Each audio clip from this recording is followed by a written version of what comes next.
the ruling establishment has a lot of, they will stop at nothing to complete their toolkit of control, right?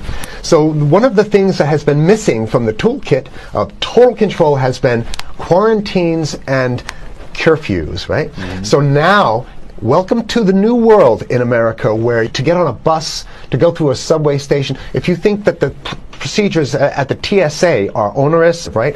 Guess this is coming to a bus depot near you. It's a more invasive way, and the ruling class needs this because, let me say, if the ruling class ever saw wide-scale civil unrest, you'd see an Ebola outbreak in America right away. Okay, so this is, what you see is that Ebola is another tool in the toolbox of the ruling class control. Yeah, to keep down absolutely, repression. positively, 100%. This is a tool. Right. Ebola doesn't just magically start spreading. Mm-hmm. And then we have this doctors that come back here. The white people, of course, live. Mm-hmm. You know, the two whites who got it survived. All the black people that get it die. Right? It's very possible that these one of these NGOs over there is going around with a veil of Ebola or spreading it from a small plane onto villages. The point is to get hundreds of thousands of people infected with it and create the next phase of control. Now, one of the things I'd like to show to back up my my claims here. Here's a document from the Rockefeller Foundation. Rockefeller Foundation, right there. You can zoom in on that, where my finger is. It's called Scenarios for the Future International Development, the Rockefeller Foundation. All right? Okay, let's take a look at what they're saying here. This is something like a 50, 60-page document. I'd like you to go to page 18, if you can look at this up on the internet, but I'll read it off here. It's called lockstep, lockstep. And this is a phrase that I used right after 2001 when I saw the entire system of the United States, including the population, were in lockstep. So the Congress went along, and yes, it was Osama bin Laden, and the people waved their flag and said, I hate, hate, hate, hate, and everything was in lockstep. Well, in 2010, they published this, Rockefeller Foundation, and here's what they're saying. They're saying that they call it a scenario. These are scenario narratives, and they speak about it in the past tense. So they put out this scenario, lockstep. A world of tighter, top-down government control and more authoritarian leadership with limited innovation and growing citizen pushback. Okay, I'll read a little bit of it. In 2012, the pandemic that the world had been anticipating for years, nobody was anticipating a pandemic, finally hit. Unlike 2009's H1N1, this new influenza strain originating from wild geese, they use some scenario, but this is Ebola they're talking about. Ahead. Even the most pandemic-prepared nations were quickly overwhelmed when the virus streaked around the world, infecting nearly 20% of the global population and killing 8 million in just 7 months, the majority of them healthy young adults. The pandemic also had a deadly effect on economies. You can see the agenda. Just naked, raw, naked control agenda written down, and it's anybody's guess how this becomes effectuated in real life. So whether this is written specifically as marching orders or whether people take it upon themselves in the intelligence networks to say, okay, well, this has been produced, so this is the plan here. But these narratives have to be written in advance because the intelligence agencies don't know how to do these narratives. They need help. So these think tanks, they come up with these like Rand Corporation, Rockefeller Foundation. These are think tanks of death. They're not the think tanks, they're not there to find great ways to help people. Right? Okay, the pandemic also had a deadly effect on economics. International mobility of both people and goods screeched to a halt. Which is what they want. They want a completely isolated world, right?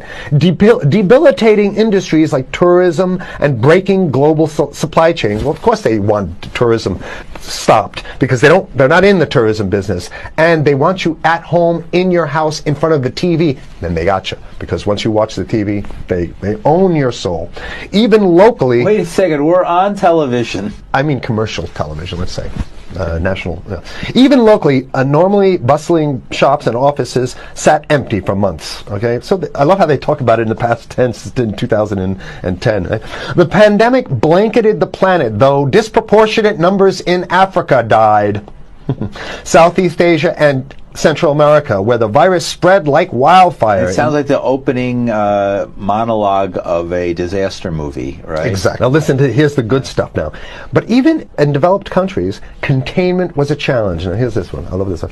The United States' initial policy of strongly discouraging, in quotation marks, strongly discouraging citizens from flying proved deadly in its leniency. So they're saying, that... No, keep going. Okay, Read it. proved deadly in its leniency. So they should have been tougher, right? Accelerating the spread of the virus, not just within the United States, but across borders. However, a few countries did fare better. China in particular. The Chinese government's quick imposition and enforcement of mandatory quarantine for all citizens, as well as its instant and near hermetic sealing off of all borders, saved millions of lives, stopping the spread of virus far earlier than in other countries. So the message is here is we have to look towards the Chinese, the oppressive totalitarian Chinese regime, as an example of what we need to be doing here. And of course, the ruling class here loves the Chinese regime because they have demonstrated to the ruling class the most efficient form of capitalism, which is authoritarian capitalism. So we have capitalism, but unfortunately we have this veil. I get it. We have this veil of democracy. This is very interesting. This is continue on. Okay. China's government was not the only one that took extreme measures to protect its citizens from risk and exposure. During the pandemic, national leaders around the world flexed their muscles, flexed their authority, and imposed airtight rules and restrictions. You can see the agenda. Okay, go. Okay.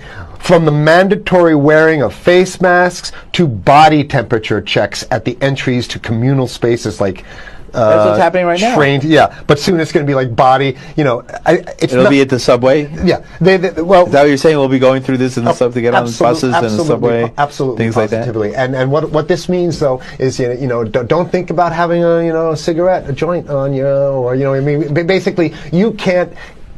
This is a dragnet for everything. So if in order for you in other words, just like with stop and frisk, this is ultimate stop and frisk. This is the ultimate cavity stop and frisk, cavity search kind of thing.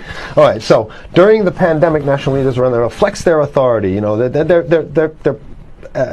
there's some good stuff. Listen to this. And even supermarkets, they want body checks at supermarkets. Okay, so basically what they're saying is they're building a system where every move you make, you got to go through them. You can't get food. Well, how about if you go to the farmer's market? Right. Here's the good stuff now. I mean, it just keeps getting better. Even after the pandemic faded, this more authoritarian control and oversight of citizens and their activities stuck. And even intensified. That's the whole point. So they're going to get rid of... Didn't that happen already with 9/11? Of course. 9/11 was how many? 14 years ago, and we still have all these draconian rules. So they're going to put the body cavity USA searches Patriot in. And all That's right. Stuff. So in order to get to the supermarket, you got to have a body cavity search, and then when there's no more Ebola, well, you know what? We kind of like this way because we have an complete infrastructure of a control grid. In order to protect themselves from the spread of increasingly global problems, from pandemics and national terrorism to environmental crisis and rising poverty, leaders around the world took a firmer grip on power. Well, what the hell would rising poverty have anything to do with imposing strict citizen controls with face masks? So they're very sloppy stuff here. At first, the notion of a more controlled world gained wide acceptance and approval. I'm sorry. Nobody likes this stuff. They're just saying it. No, I have to provide analysis. We only have 5 minutes left, so that's. Oh my God. Okay. Citizens willingly gave up some of their sovereignty and their privacy to more paternalistic states in exchange for greater safety and stability. I mean, that's just a complete naked contradiction to the famous saying that if you think you're going to give up a little bit of security, I mean, if you're going to give up your freedom for security, you're going to get neither. That's the long-standing thing. And here, what they're doing is, they're not even ashamed or embarrassed to absolutely say the exact opposite. They're saying, yes, we all want to give up our privacy and sovereignty for more stability and security and stability. So you don't get that. When you give it up like that, you get the shaft. Can you show us the cover again of what you were just reading? One more time, and then I have two more documents. Right, this is what we were reading here, and just zoom in a little bit so folks can see it. He'll zoom in, don't worry, you can relax. All right. And scenarios for the future of technology and international development. Okay, now I have two more documents. Keep it zoomed. We have the National Security Memorandum of December 10th, 1974. This is Henry Kissinger's brainchild. The National Security Memorandum number 200. You can look that up on your internet. I'll summarize it. He says that there's too many people, we got to get rid of the population. So to answer your question. Oh, from earlier. Yeah, he says, he used the word depopulation, which is different.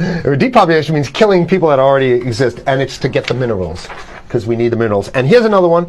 The CDC has a patent on Ebola. They patented it. Now, right. So basically, if you want to get a cure for your Ebola, you got to go. It right up here, right? It says human Ebola virus species and compositions and methods thereof, and it's a patent. It's a patent. They patented the main strain plus something like 17 other strains of it. So they own it now, and I don't know how exactly you can own that, but apparently they've done the same thing. Yeah, I didn't think you could own a natural. Yeah, you can.